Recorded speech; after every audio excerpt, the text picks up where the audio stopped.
আসসালামু আলাইকুম রহমতুল্লাহ বারাকাতুহ। YouTube channel Hasan hash 97, Facebook page Hasan blog hash 97 এর মাধ্যমে বন্ধুগণ আপনাদেরকে স্বাগত। সাকিবিয়ান ভাই ও বোনেরা, সাকিবিয়ানদের মনে দুঃখ, সাকিবিয়ানদের অনুরোধে আজকের এই ভিডিওতে আসা।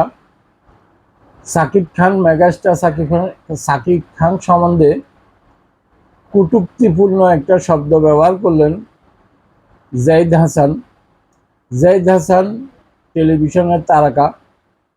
তিনি একটা সাক্ষাৎকারে সাকিব খানকে মেগাস্টার মানতে রাজি নন এবং কি তার নামের আগে মেগাস্টার শুনতে তার অস্বস্তি লাগে।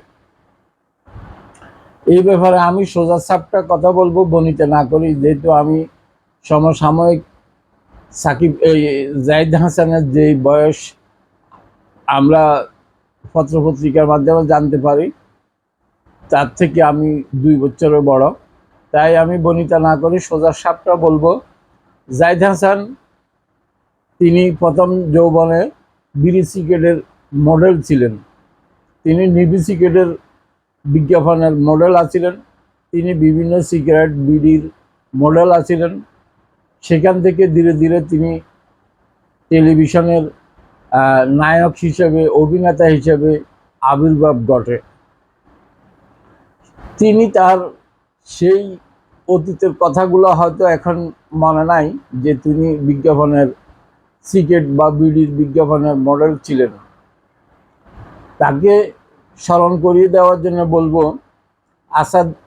আসাদুজ্জামান নূর, যে আসাদুজ্জামান নূর তার একটা বিখ্যাত নাটক, অনেকগুলো বিখ্যাত নাটকের মধ্যে একটা বিখ্যাত নাটক হলো কোথাও কেউ নেই, যে নাটকের পরিচালক এবং লেখক হুমায়ুন আহমেদ প্রয়াত। সেই বিখ্যাত নাটকটি ছিল 23 পর্বের। সেই নাটকের 16 পর্ব পর্যন্ত দর্শকেরা কোনো আনন্দ পেতেন না এবং নাটক, যেহেতু তখনকার বাংলাদেশের একটা মাত্র চ্যানেল বিটিভি দেখতে বাধ্য হতেন এবং দেখতেন 16তম পর্ব পর্যন্ত। কোথাও কেউ নেই নাটকের খুব বেশি রসালো কিছু পান নাই দর্শক। তার পরবর্তী 7 পর্বে এমন এক রস সৃষ্টি করলেন লেখক পরিচালক, যে কোথাও কেউ নেই নাটকের জন্য ঢাকা শহরের মধ্যে মিছিলের পর মিছিল হলো এবং কি একটি খুনের দৃশ্য দেখানোর পরিপ্রেক্ষিতে আদালতের রায়কে নিয়ে কত যে পোস্টারিং, কত যে মিছিল মিটিং হলো, যা বলার অপেক্ষা রাখে না। এবং কি নাটক সমাপ্তি হওয়ার পরও আদালতে বিচার এবং উকিলদের বার্গেনিং কম দেখিয়েছেন এবং পরিপূর্ণভাবে দেখান নাই বলে কিছু ক্ষুব্ধ অ্যাডভোকেট উকিলেরা আদালতে পরিচালক এবং প্রযোজকের বিরুদ্ধে মামলাও করছিলেন। তো ভাই আচ্ছা, জাহিদ হাসান, আপনি কি সেই নাটককে মূল্যায়ন করবেন না? যে সেটা 7 পর্বের নাটক ছিল, 16 পর্ব পর্যন্ত খুব বেশি রস ছিল না। তেমনি সাকিব খান তার কেরিয়ারের দ্বিতীয় ইনিংস উনি ঘোষণা করলেন। প্রথম ইনিংসে উনি ঘাত প্রতিঘাত পেরিয়ে আসলেন, সফল বাণিজ্যিক সফল এবং ব্যর্থ ছবি উপহার দিয়েছেন দর্শকদের। সেটাই সত্য, যেমন সফল ছবি ছিল তেমন কিছু ছবি ফ্লপ করছেন। কিন্তু তার 26 বছর কেরিয়ারের, 26 বছরের জার্নিংয়ে তিনি ঘোষণা করলেন সেকেন্ড ইনিংস। যিনি সেকেন্ড ইনিংসে যে বাঘা বাঘা ছবি উপহার দিলেন, প্রিয়তমা থেকে প্রিয়তমা, তুফান, বরবাদ, তাণ্ডব, এই যে বিশ্বসেরা ছবিগুলো উপহার দিলেন, তার পরিপ্রেক্ষিতে তার দ্বিতীয় ইনিংসে আসি তাকে মেগাস্টার উপাধি দিছে দর্শক। তাতে আপনার এত গায়ে জ্বালা কেন?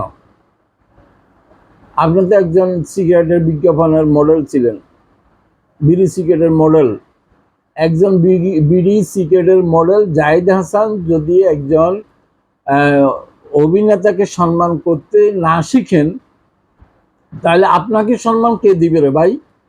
আপনি কোথাকার সলিমুল্লাহ হয়ে গেলেন যে আপনাকে জাহিদ হাসান পূজা করতে হবে? আপনার তো একজন বিডি সিক্রেটের মডেল। আমি চাইছিলাম না আপনার সম্বন্ধে বলতে, কেননা আমি আপনাকে, হ্যাঁ, বিটিভির অভিনেতা হিসেবে আমি পছন্দ করি, এখনও করি, সামনেও করব। আপনার ভালো কাজের জন্য আপনাকে আমি সবসময় প্রশংসা করব। কিন্তু আপনি তো অন্যকে সম্মান দিতে জানেন না। আপনি একজন নিবি সিক্রেটের মডেল, বিজ্ঞাপনে অভিনয় করছেন। সেই জাহিদ হাসান আজকে যিনি সফল, গ্লোবালি সফল একজন চিত্রনায়ক, যার কেরিয়ারের ঘাত প্রতিঘাত অতিক্রম করে সফলতা অর্জন করলো, সেই মেগাস্টার সাকিব খানকে মেগাস্টার শুনতে আপনার এতই অস্বস্তি কেন রে ভাই? আপনি কেন শুনতে পাচ্ছেন না? আপনি তাকে সম্মান দিতে এত কণ্ঠবোধ হচ্ছে কেন? আপনার কি এত আপনি কেন এত কৃপণতা করতেছেন?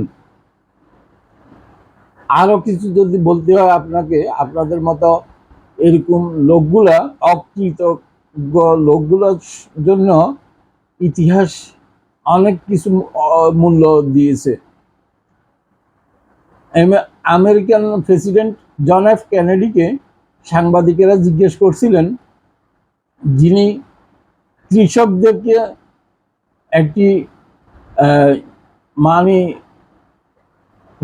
নবজাগরণ সৃষ্টি করে উৎপাদনের মুখে বিশাল এক অবদান রাখার যে উদ্বুদ্ধ করছিলেন, সেই জন এফ কেনেডিকে সাংবাদিক জিজ্ঞেস করছিলেন, আপনি তো দেশকে অনেক কিছু দিয়েছেন, দেশ আপনাকে কি দিয়েছে? জন এফ কেনেডির উত্তর ছিল, আমি দেশকে কতটুকু দিয়েছি সেটার হিসাব নিকাশ জনগণ করবে। জনগণ আমাকে কি দিয়েছে আমি সেই জন্য আসি নাই রাষ্ট্র ক্ষমতায়। তো জন এফ কেনেডি খুন হতে হলো, সে কোনো অশিক্ষিত বা মূর্খদের হাতে খুন হয় নাই, জ্ঞানী গুণীদের হাতে খুন হতে হলো। শেখ মুজিবুর রহমান খুন হতে হলো, কোনো অশিক্ষিত হাতে খুন হন নাই, জ্ঞানী গুণীদের হাতে খুন হতে হলো। জিয়াউর রহমান খুন হলো, কোনো অশিক্ষিতর হাতে খুন হন নাই, জ্ঞানী গুণীদের হাতে খুন হয়েছেন। ইতিহাস অনেক করতে হলো, মূল্য দিয়ে গেল। আজকের মেগাস্টার সাকিব খানকে আপনি কটূক্তি করলেন, আপনিও বাঙ্গাল ন, অশিক্ষিত ন, আপনারও ন্যূনতম জ্ঞান আছে। আপনি জাহিদ হাসান হয়েছেন টেলিভিশনের, তাই আপনি মেগাস্টার সাকিবকে মেগাস্টার মানতে রাজি হচ্ছেন না। বাংলায় হয়তো করলে মহানায়ক হবে, আমি মহানায়ক মানতে রাজি হচ্ছেন না, কেননা আপনি তো ক্ষুদ্রতম কুয়ার ব্যাংক তো কুয়াতে থাকে, আমরা ছোট্ট একটা টেলিভিশনের অভিনেতা, তাই তো আপনি মেগাস্টারকে মেগাস্টার মানতে রাজি হচ্ছেন না। যাক, আপনার শুভ বুদ্ধির উদয় হোক। আপনি কখনো যদি পারেন ক্ষমা চেয়ে নেবেন মিডিয়াতে, কেননা আপনি খুব বেশি বেহাস কথা বলতেন না, আমি যতটুকু জানি, আপনাকে আমি ফলো করি। কিন্তু কেন শেষ বয়সে আসি এরকম বেহাস কথা বললেন, সেটা আপনি উত্তর দিতে পারবেন, আপনার দর্শক হিসেবে আমরা পারবো না। তো আশা রাখবো আপনার যদি কোনো রকম আমার এই ভিডিওটা শুনেন বা দেখেন, তাহলে আশা রাখবো আপনি আপনার উত্তর দিবেন।